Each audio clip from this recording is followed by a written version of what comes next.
Hello, Patricia O'Connor here, and Frida Reba Darcy is running around. She'll be around here somewhere. Today, on the Bonsai Balcony, I thought that we would take a minute and catch up on some things that we discussed in our in the last couple of videos. I did a post recently where I did a catch up on my Bald Cypress trees, and that actually led to a few questions, and I thought I would get to those, and those answers to those questions probably is what the bulk of this what this video will be about. So in the last time I had mentioned that what I had, my views and ideas and what I had picked up on about growing these fabulous trees and how they were awesome trees for beginners. And I went on to say stuff like about the trend of growing these trees in standing water. That is kind of handy. I mean, if you are worried about underwatering some of your trees sometime, having one that you can leave just literally standing in water is one thing less to worry about, if that's well and truly something that you can do.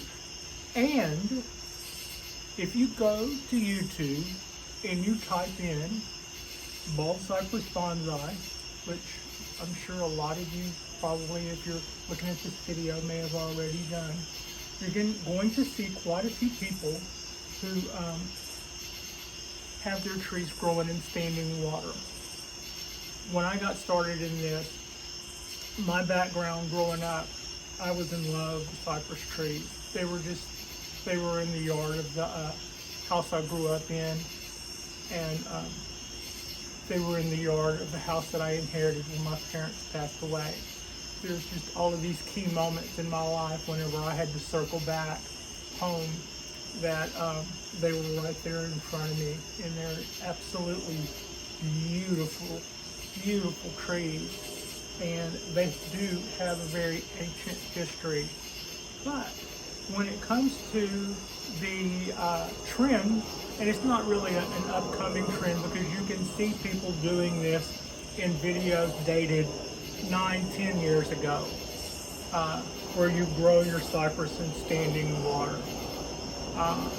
So when it comes to the countless dozens and dozens of hours I spent researching this, a lot of my knowledge that I was able to bank and put stock in came from two main sources.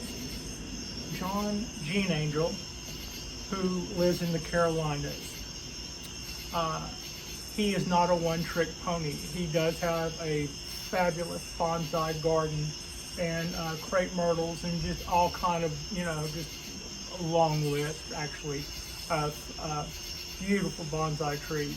But for several years, he has been winning hearts and minds with his work on Bald Cypress trees.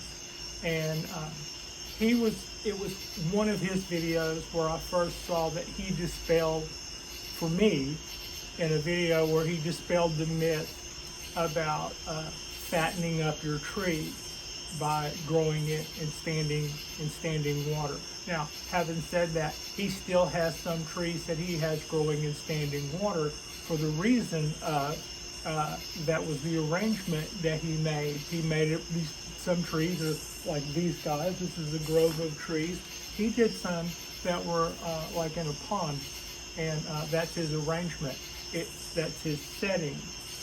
It wasn't like a quick grow tip. Although he did use in a video where he described that he had had a pot sort of like this, I believe, probably a mica bonsai pot, and it had 3 large cypress trees in it, and he had said that he had had those trees in there for over 3 years, and he had not noticed any substantial growth in those in those trees. Now, so I come away with that going, all right, somebody who really, really is on their game when it comes to cultivating, harvesting, pruning, training, wiring, all aspects of this tree says that growing them in standing water is not a great idea if you're just trying to bulk up the trunk. And then on the other hand, a lot of people who I've never seen before posted one video 5 years ago and then nothing ever again about how that was the greatest idea since sliced bread. And I still think it's probably, like if I had found myself where I needed to check out for a minute, like I needed to go to a doctor's appointment. I don't really have any situations like that, but say I had to do something, I would probably seriously look at setting this guy and maybe my wisteria in standing water so I wouldn't have to worry about them. I'm not saying it'll necessarily is bad for your trees, but some other people have gone so far to say that it might be and or is. Now, the other side of that is one of my other sources for this information that I kind of dropped a little bit on was Weigert's. They're in Florida. They're a bonsai outlet, and they have a really nice selection of collected trees, specimen trees, as well as the stuff that you find that's more readily available. And they are also not a one-trick pony. Some of their other bonsai trees are just absolutely phenomenal. I would recommend that you check out their YouTube videos. But what I learned about how to get size out of a bald cypress in standing water, I learned from them, their practice. What they would do is, if you've been around bonsai almost any time, you probably know that you can get a tree to bulk up by having it be field grown instead of container grown. These are in a big container, so hopefully they will bulk up faster. But again, I live in an apartment. If I had land, like as in anything, I would probably be bulking these guys up in that instead of an oversized pot. But that's part of what we do here at the Bonsai Balcony. We show you why we do the compromises the way we do them, and I think we're still getting really good results. But I digress. Weigert's, Florida. They have field-grown cypress trees. They will put a row of trees that are 2 or 3 years old, maybe this been around, and they'll plant them in a row on their property. And where they plant them, they know that field will flood part of the winter and part of the spring for months. That field will be flooded, and those trees grow phenomenally fast. That's different than leaving your tree standing in water in a pot. I haven't yet had anybody tell me what the difference is, but we already know that a field-grown tree grows faster than a tree that's in a pot. And we've already had one bonsai expert tell me that growing cypress trees in standing water in a pot does not increase the rate at which they grow. But I have had another bonsai expert, for whom I fully trust and can see the results, tell me that he gets trunks bigger than this in around 9 years. Trunks more like this with cypress trees in like 9 years, with growing them in a field that floods part of the year. And that's totally different than growing in a pot. I also said that people who say that they do, you see a lot of people who say they do, and then I went on to say, where are all the old cypress trees? That actually is a quote from Ryan Neal at Bonsai Mirai. who in a lecture that you have to subscribe to was talking about, he didn't think that cypress trees in containers should have been in standing water. And he goes, I see a lot of people who swear by this, and you do research, you don't really see a whole lot of follow-up on those trees later. Where are all the old trees? That's where I got that from, and I think that is a very good point. The reason that would work in the field is the same reason that they haven't completely levied up the Nile River. It floods every year, and the farmers for thousands of years, thousands of farmers have been using those very, very fertile fields for farming. It's better having a field go underwater for a short time and then come back up is apparently better than crop rotation. It totally turns the soil alive in a way that I suspect if your tree is in a container, that isn't happening. I could totally see where if these guys were sitting underwater for 3 or 4 months in the lot behind the house or beside the house that just happened to flood every 3 or 4 months, that underneath the soil, the biosphere would be being rejuvenated, refreshed, or being wiped out and ready to start all over again. I could see where something would be constantly being renewed, or and in some ways that would totally encourage what we see in growth in a way that a container grown tree would not be able to make use of. So that's my hypothesis on what the difference is between a field grown or a wild cypress tree standing in water versus a container grown cypress tree. And except for my 1 out of 3 experts, he actually said that, he points to that as being a possible reason why years later all of these bonsai enthusiasts don't have their beautiful bonsai trees to show for it. In the case of John Gene Angel, I would say he's very much proof that you can grow your bonsai trees in water if you want to. I think I've seen people do systems where they have their trees next to water and there's koi in a way that would make pine people envious, I think. But then they're oxygenating the water for the koi and they're being cool with everybody. But so it's not like they're trying to gain the advantage. Although I would have to say, if you've got koi in there, that's probably something called aquaponics, and you should really look into that. That water would probably be absolutely super for watering. Something else I might just kind of kick around. I don't know, but I've always had it in the back of my mind.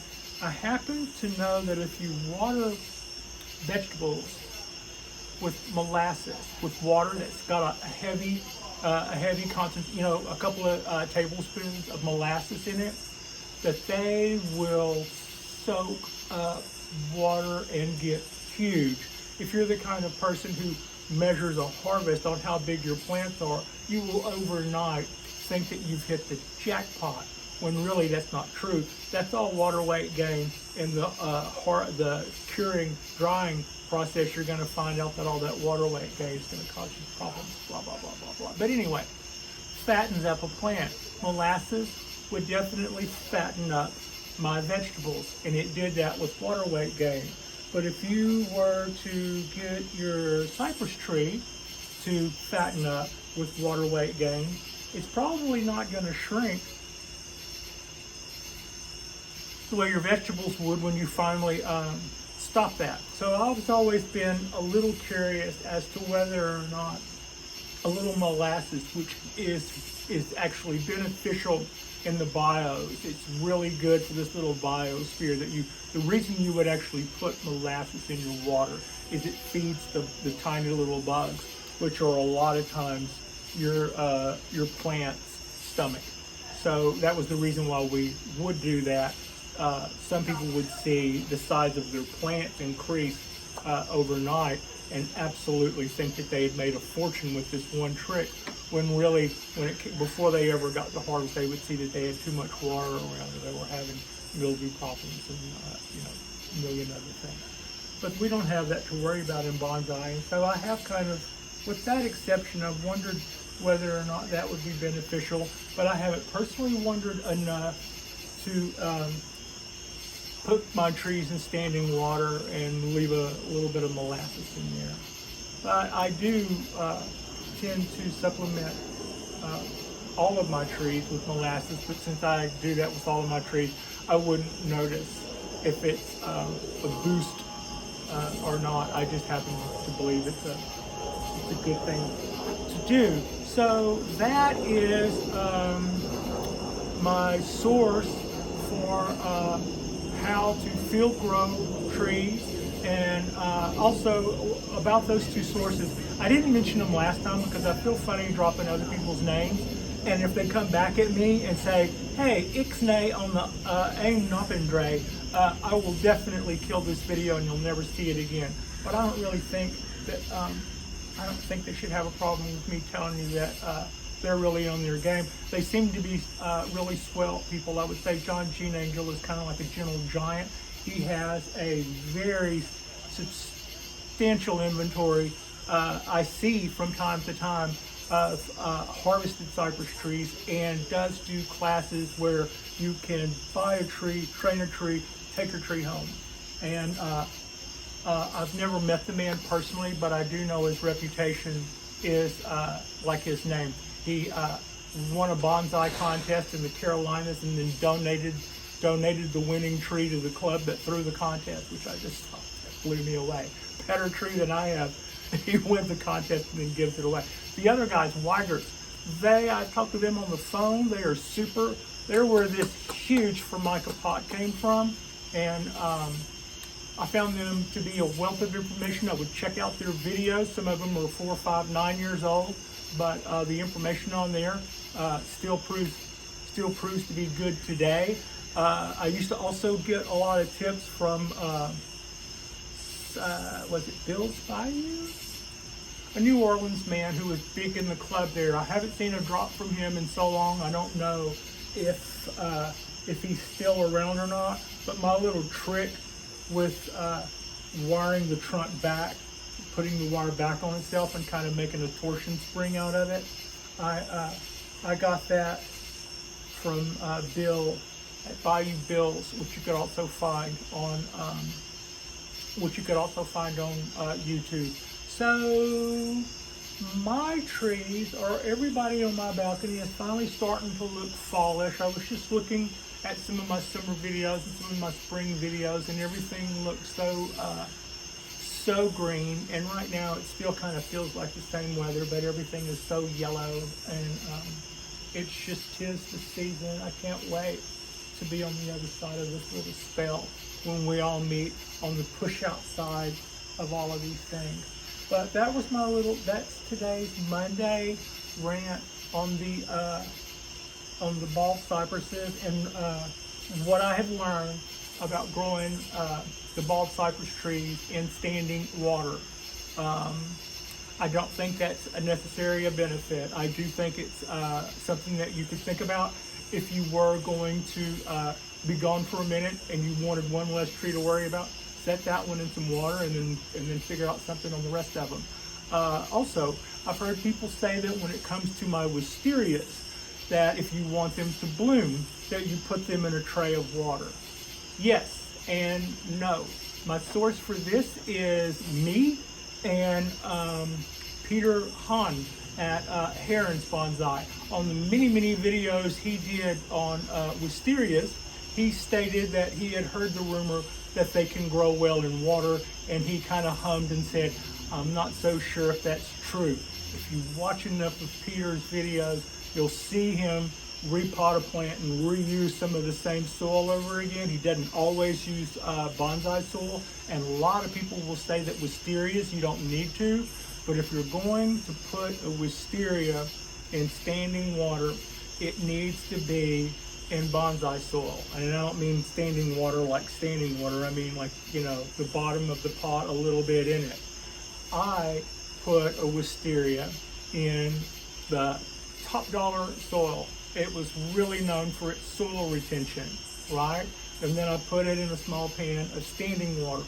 Well, that soil wicked up the water, so it wasn't like its feet were down there touching the water and there's a little self-pruning. No, it wicked all of that up.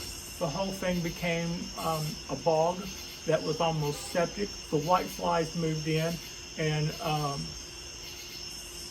I swapped all of that out for bonsai soil and gave it a couple of weeks, and the tree bounced back, and last year it bloomed.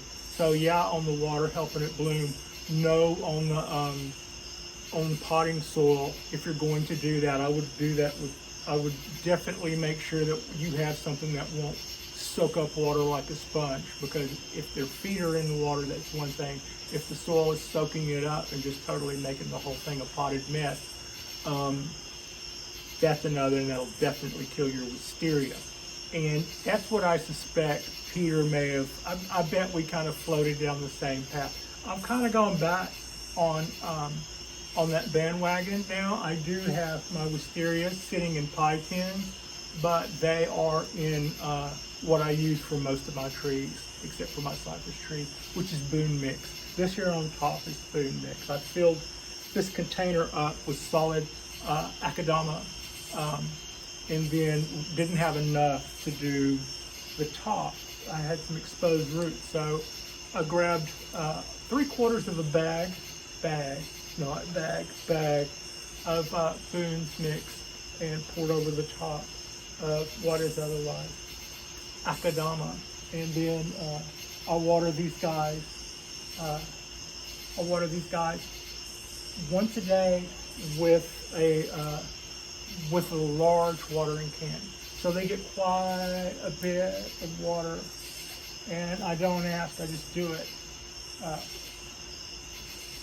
Yeah, so that's pretty much what I've learned about cypress trees, standing water, how it can work for you, when it won't work for you.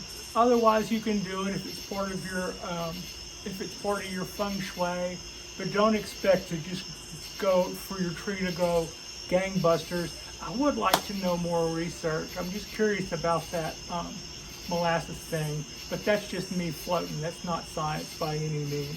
The other things that I've mentioned up until now are tried and true methods done by people who are acknowledged as knowing their stuff when it comes to bald cypress and bonsai trees. And as the tail off, wisterias and standing water. So, it's a Monday. Have yourself a great week. I'm just going to hop up and kill this camera. Like and subscribe, and yeah, Frida and I are just going to keep doing these, and I'll see you guys on Wednesday.